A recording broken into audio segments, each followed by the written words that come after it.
Mais uma vez eu cumprimento os irmãos com a paz do Senhor Jesus Cristo. Uma boa noite para todos. Vamos dar continuidade aos nossos estudos falando a respeito de dízimo. Vamos lá. Considerai, pois, quão grande era este, a quem até o patriarca Abraão deu o dízimo dentre os melhores despojos. Despojos foi o que ele ganhou da guerra.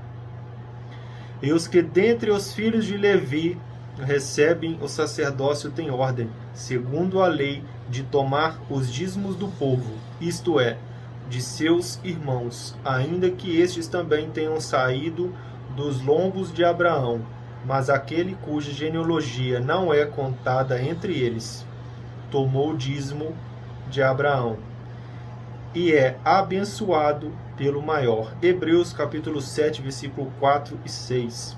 O termo dízimo também encontra-se registrado no capítulo 7 da Epístola aos Hebreus. Antes de tirar quaisquer conclusões, recomenda-se analisar todo o contexto. O assunto tratado neste capítulo não faz referência se o dízimo deve ou não ser praticado nos dias de hoje, e nem faz referência quando dizimar e onde entregá-lo. A realidade é que o autor da carta tinha como objetivo mostrar a superioridade do sacerdócio de Cristo em relação ao sacerdócio de Arão, usando Melquisedeque como um tipo de Cristo. O profeta Davi também já havia profetizado que o Messias seria sacerdote para sempre, segundo a ordem de Melquisedeque. Salmo 110, número 4. A questão é que o sacerdote, o rei Melquisedeque, viveu antes do nascimento de Isaac, portanto, não era descendente da tribo de Levi, um dos netos de Isaac. O autor do livro de Hebreus apenas queria mencionar que a esse Melquisedeque, o patriarca Abraão, deu o dízimo sobre os despojos de guerra, conforme relata em Gênesis capítulo 14, versículo 18 e 20, quando as pessoas têm o costume de usar que Abraão foi dizimista. Abraão nunca foi dizimista. Abraão deu uma parte do que ele ganhou da guerra, não do que era dele, do que ele conquistou na guerra. Esse assunto tinha que ser esclarecido principalmente àqueles que ainda seguiam os rituais de sacrifícios da antiga aliança. Nos capítulos 7 a 10, o autor deixa bastante claro que o objetivo é demonstrar a superioridade do sacerdócio de Jesus sobre o sacerdócio de Arão. O antigo sistema sacerdotal baseado no parentesco de Arão foi cancelado por Deus, porque ele era fraco e inútil para salvar o povo de seus pecados. Está lá em Hebreus capítulo 7, versículo 18. A esse respeito, o autor do livro de Hebreus faz a seguinte indagação: se a perfeição fosse pelo sacerdócio levítico, pois sob este povo recebeu a lei, que necessidade havia ainda de que outro sacerdote se levantasse, segundo a ordem de Melquisedeque, e que não fosse contado segundo a ordem de Arão? Hebreus capítulo 7, versículo 11. Em seguida diz a palavra de Deus que, mudando-se o sacerdócio, necessariamente se faz também mudança da lei. Então, toda vez que mudava um sacerdote, mudava o sacerdócio, as leis eram mudadas. Assim, quando Jesus nasceu, todas essas leis foram tiradas. Jesus, nós vivemos pela graça. Não confunda graça com o poder pecar à vontade. Não, graça não quer dizer isso. Mas todas as vezes que mudava sacerdócio, mudava as leis. E Jesus veio, morreu na cruz do Calvário para aniquilar essas leis. Nós não vivemos mais sob a lei de Moisés, que foi escrito na pedra. Agora, se você quiser viver sobre estas leis, você está negando a morte de Jesus na cruz. A partir do momento que você acha que você deve seguir estes mandamentos, você está negando a morte de Jesus. Em seguida, diz a palavra de Deus que, mudando-se o sacerdócio, necessariamente se faz também mudança da lei. A mudança da lei era necessária porque Cristo não pertencia à genealogia da tribo de sacerdote de Levi, mas proveio da tribo de Judá, conforme determinava a lei. Nos quesitos que regulavam as atividades no santuário, a tribo de Judá não podia exercer o sacerdócio porque ela não havia sido escolhida por Deus para esse serviço.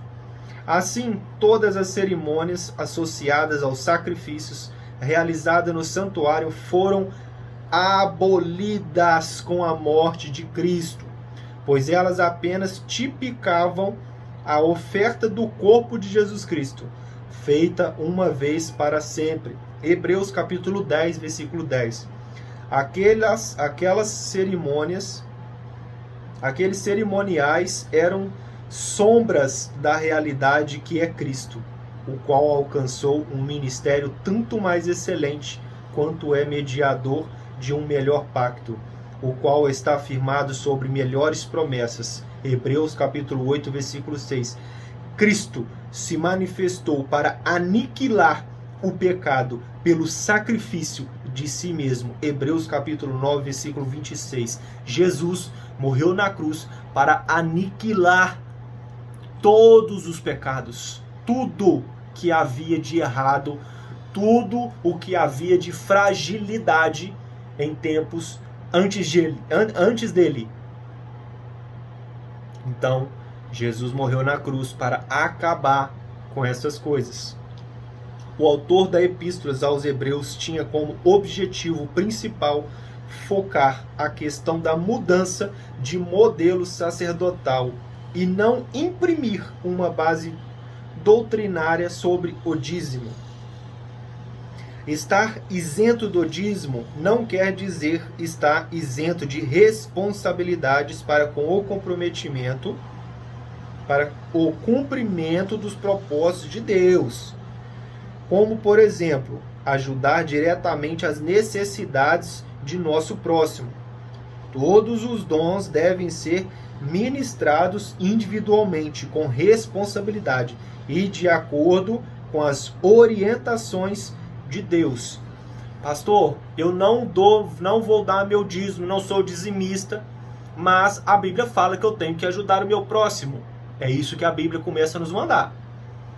Ajudar o próximo, não enriquecer ilicitamente pastores que ficam usurpando dinheiro dentro das igrejas. Eu devo ajudar os necessitados, aqueles que precisam de ajuda, não de pastores que ficam só de terno e gravata em cima de púlpito, com saúde, muitas das vezes empresários que têm dinheiro, mas ainda assim insistem em ficar em cima do púlpito, insistindo que você deve dar seu dízimo, que você é obrigado a dar. E não é. Deus não pede de nós o impossível e nem o irrazoável, apenas uma completa consagração a Ele.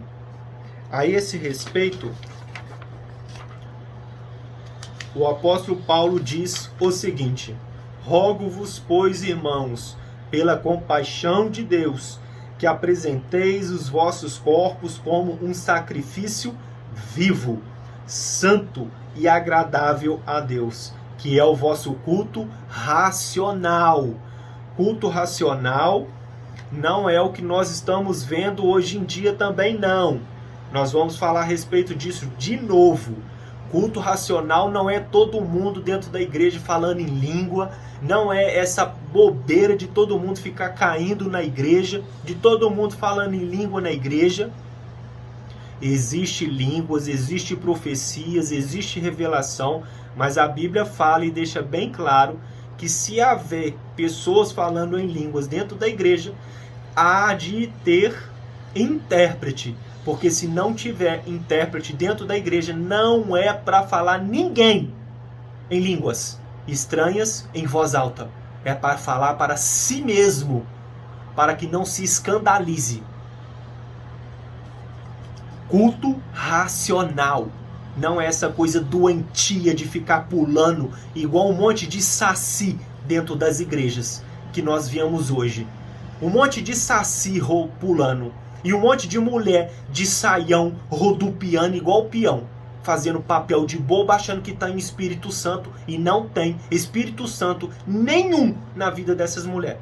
Porque Deus não é Deus de confusão. Deus não é Deus disso.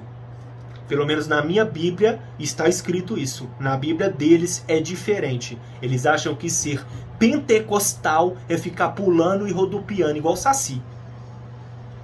Na minha Bíblia não tem nada disso.